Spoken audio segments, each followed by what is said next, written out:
मैं आपको 3-4 छोटी छोटी कहानियाँ सुना रहा हूँ। ये सारी कहानियाँ सच्ची हैं, 1-1% सच्ची हैं, पर मैं किसी का नाम नहीं लूँगा।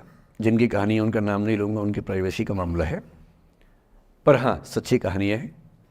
अच्छी बात है कि इन कहानियों के किरदार हम लोग नहीं बने, ईश्वर करे हम कभी ना बने, लेकिन कहानियाँ सच्ची हैं। जब मैं दिल्ली आया था 1990 में, मैं हरियाणा के एक शहर से, भिवानी से दिल्ली आया था पढ़ने के लिए।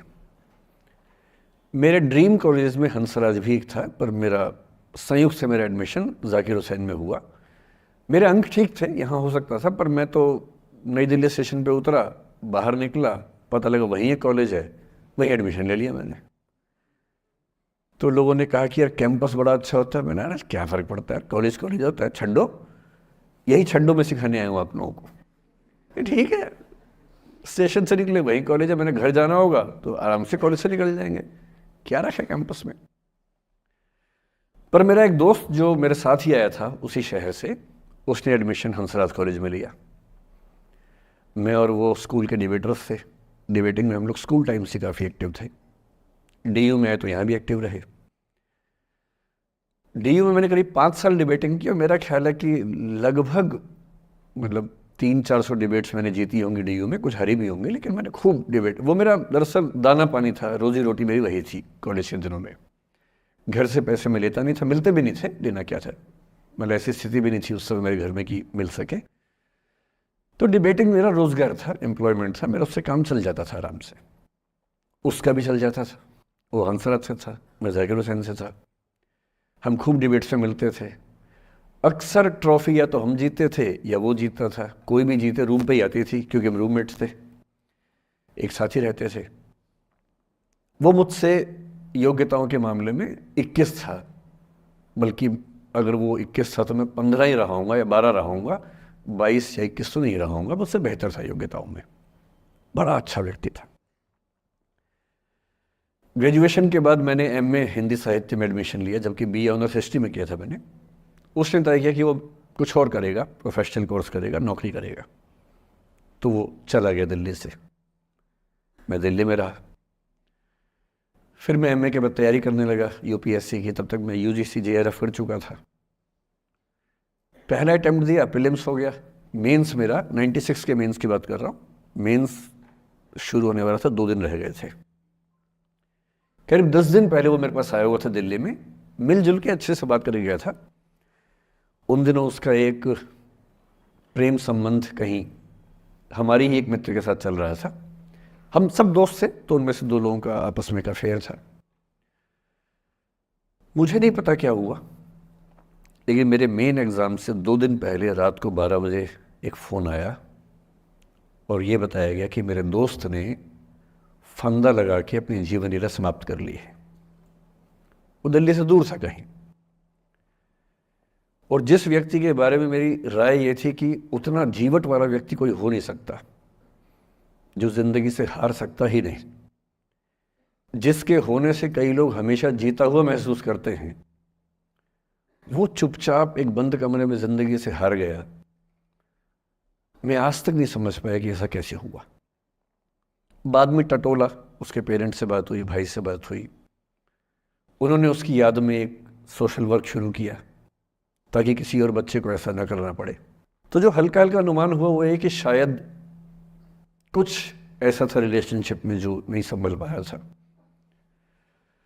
और रिश्ता टूट ना जाए इसका दबाव बहुत ज़्यादा था, और वो दबाव झेल नहीं पाया। इस उम्र में ऐसा फेज़ आता है, कई बार आता है। ये एक कहानी है, हंसराज कॉलेज से ही जुड़ी है, इसलिए मैंने सोचा कि वहीं से बात शुरू करूँ। नाम जैसा कि मैंने कहा मैं नहीं बताऊंगा, तो नाम बताने का मतलब भी नहीं। और वो जिसकी मैं कहानी सुना रहा हूँ, आप लोगों के जन्म से पहले की बात है। आप तो सब 21वीं सदी वाले बच्चे होंगे ना, जेन ज़ी होंगे आप सब लोग, तो ये तो बहुत पुरानी बात है। एक दूसरी कहानी सुनाता हूँ।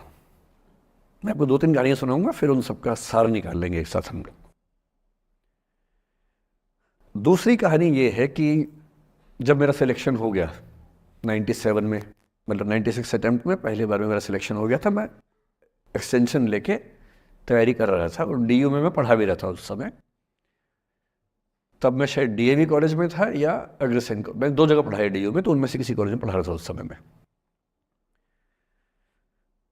तो उस समय एक लाइब्रेरी है कैंपस में ही, सेंट्रल रेफरेंस लाइब्रेरी, आप जानते होंगे, CRL बोलते हैं, जो विवेकानंद जी की स्टैच्यू है उसके सामने ही वो लाइब्रेरी है।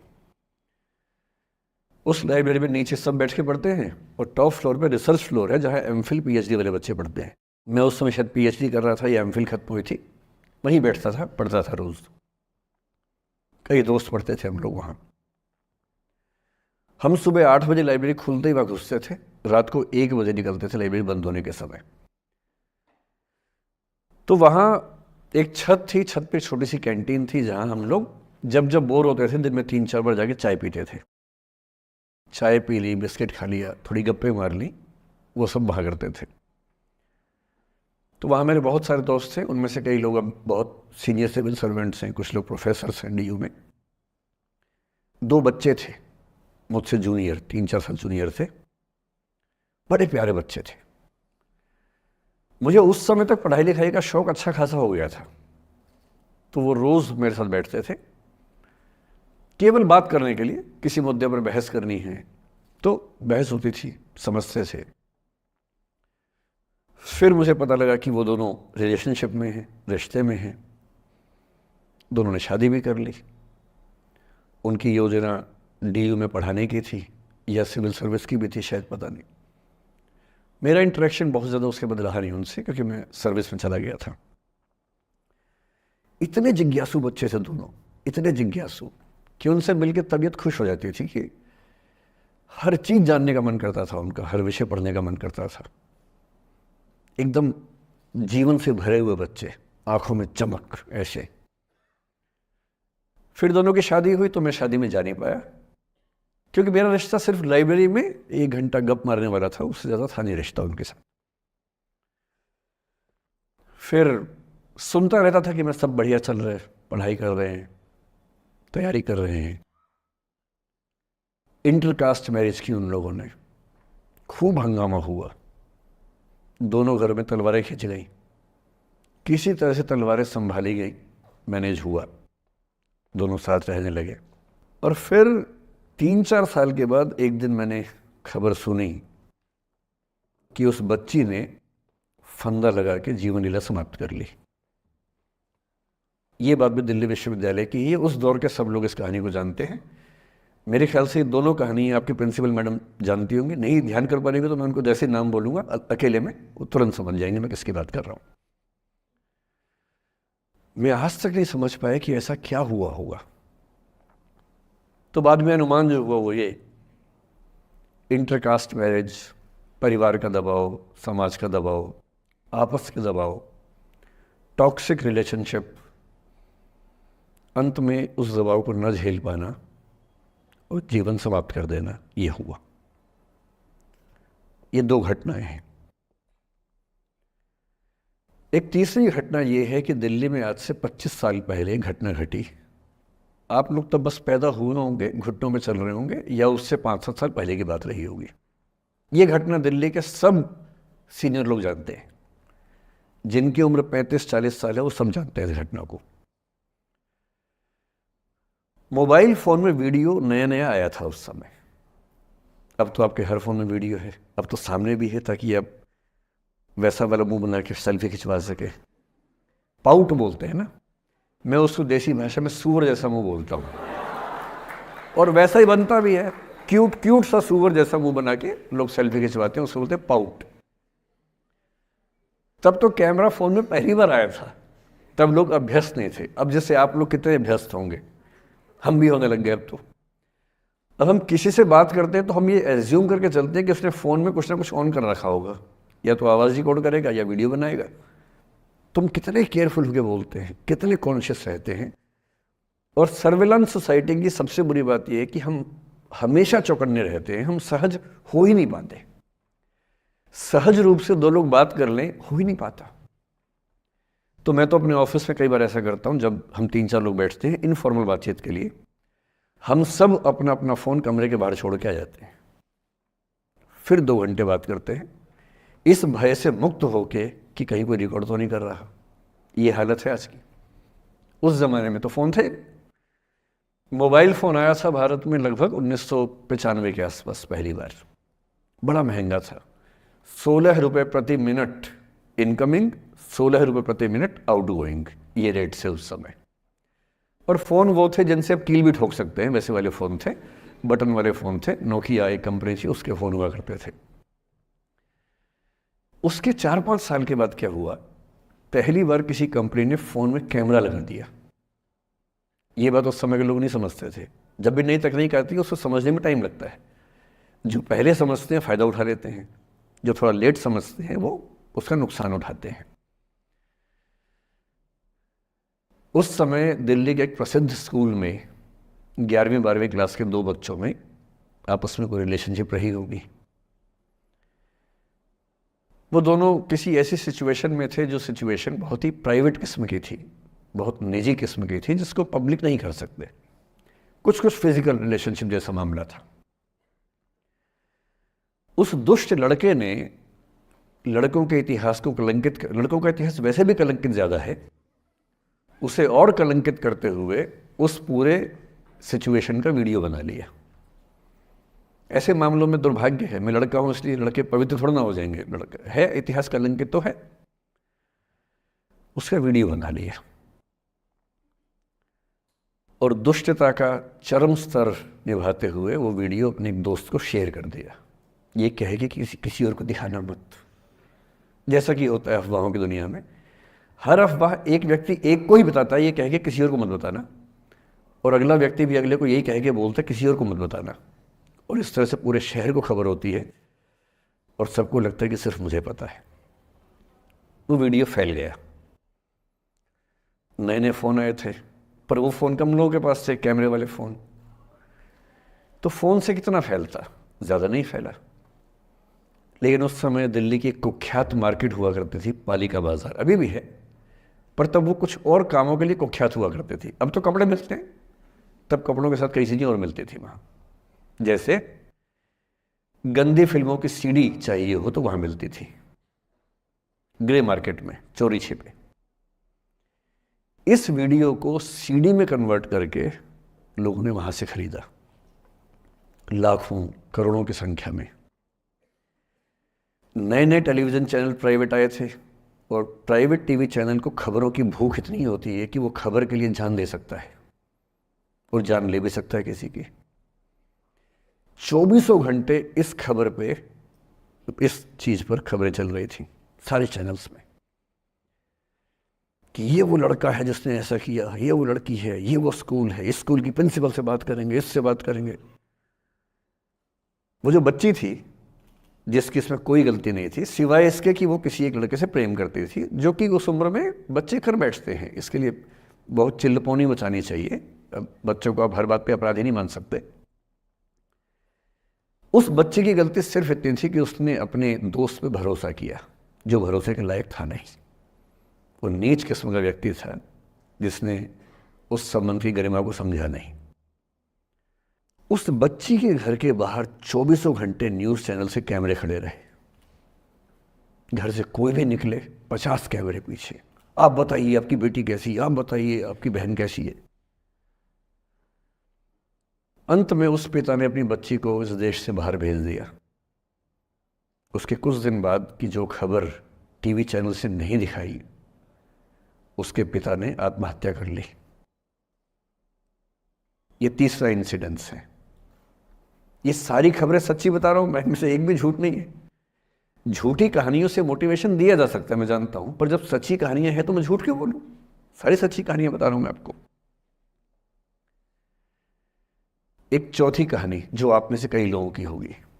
मेरा एक स्टूडेंट है, सिविल सर्वेंट है, सीनियर लेवल पे है, करीब 40 साल का है।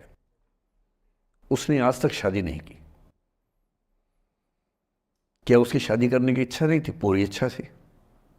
फिर क्यों शादी नहीं की? भाई कुछ लोग तो होते हैं कि शादी करनी ही नहीं, कोई मिशन है। योगी जी हैं, मोदी जी हैं, ठीक है, उनका तो मिशन है। ममता जी है, उनका मिशन है।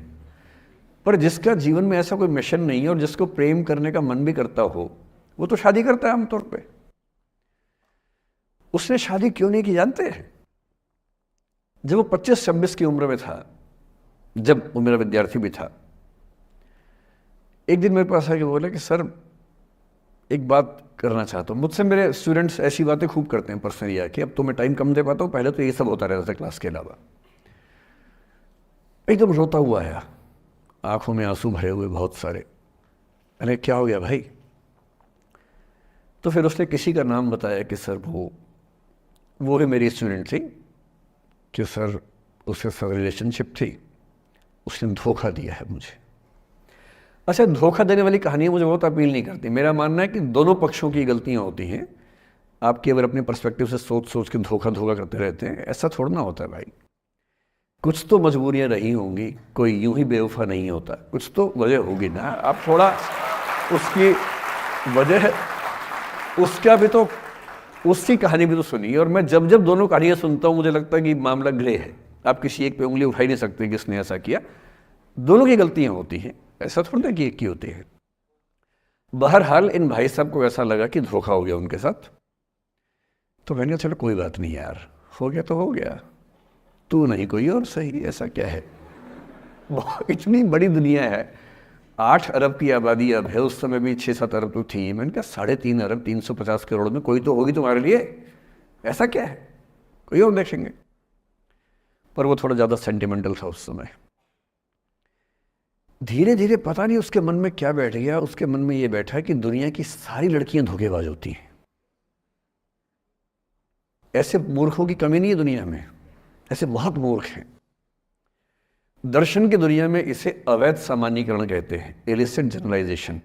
इसका मतलब बहुत छोटे सैंपल के बेस पे ये समझ लेना कि ये थियरी पूरे ब्रह्मांड पर लागू होती है।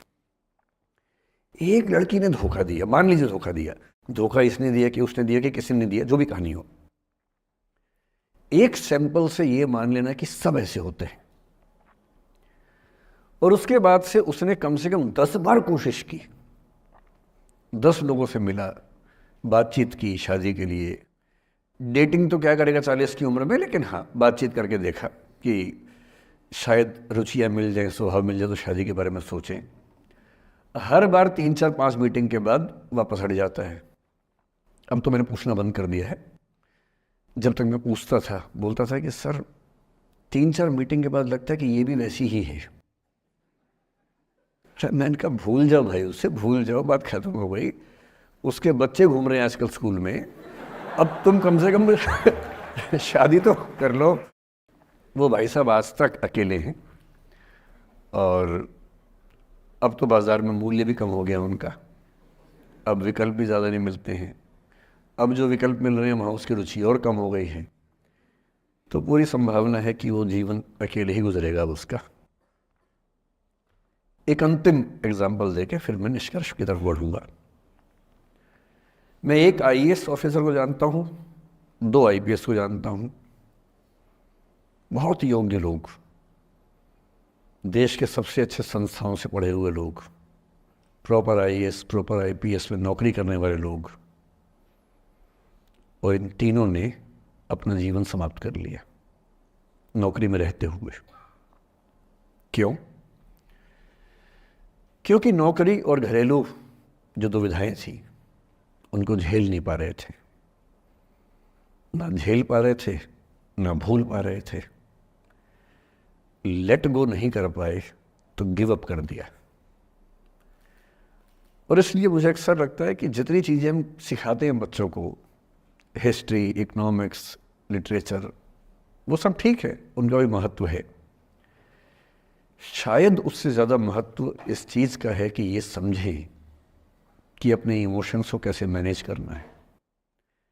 जब जीवन में ऐसा लगे कि सब खत्म हो गया है, जब जीवन में लगे कि बहुत टॉक्सिक किस्म की लाइफ हो गई है, उससे बाहर कैसे निकलें, शायद ये सबसे महत्वपूर्ण लेसन होता है जो हम सबको सीखना चाहिए।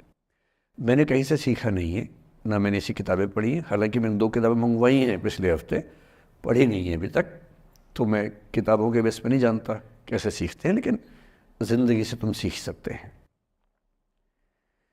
इन कहानियों का सबका एक ही सार है, वजह अलग अलग है।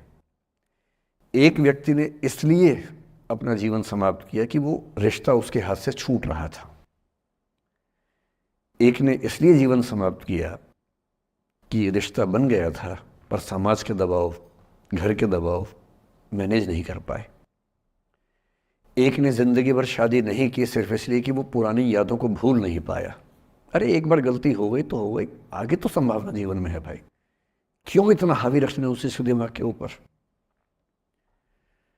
कुछ लोग देश की सबसे अच्छी नौकरी में होकर हर पैमाने पर सफलता की हर कसौटी पे खरा उतरने के बाद जीवन नहीं बचा पाए, क्योंकि दूसरों की नज़र में आप बहुत सफल हो जाए, अपनी नज़र में शून्य हो, तो फिर जीवन कैसे बने, जीवन कैसे बचे। इन सारी कहानियों का मूल भाव एक ही है, अगर आप खुद को हैंडल नहीं कर सकते तो दुनिया को क्या हैंडल करेंगे। दुनिया को हैंडल करने से पहले खुद को हैंडल करना सीखना पड़ता है।